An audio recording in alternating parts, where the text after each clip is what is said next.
Alma and Blanca are playing a game where they roll a six-sided pair of dice and try to predict the outcomes. Blanca thinks that the probability of rolling a 1 and a 5, is greater than the probability of rolling a 1 or a 5. Alma disagrees. She thinks that the probability of rolling a 1 or a 5 is greater.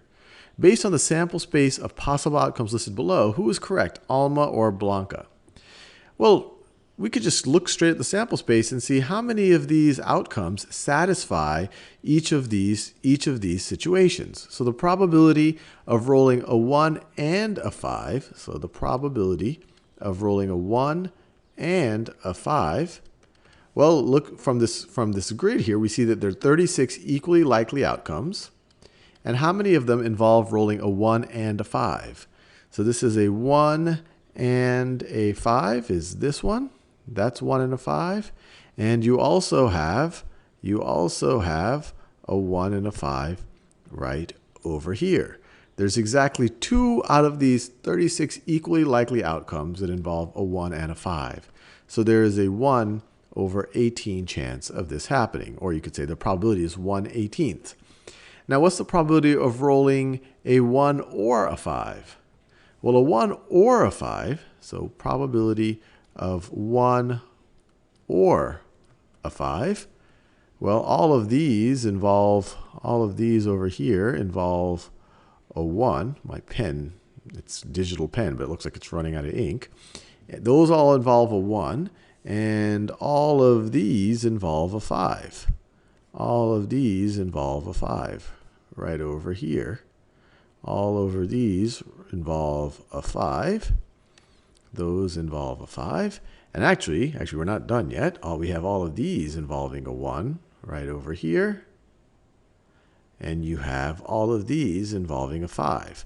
This was 1 for the first die, 5 for the first die. These are 1 for the second die, 5 for the second die.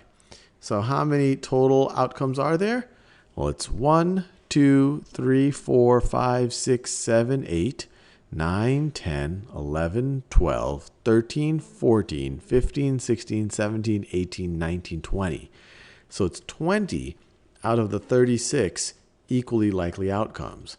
Or if we divide both the numerator and the denominator by 4, we get 5/9. 5/9 of the equally likely outcomes involve a 1 or a 5.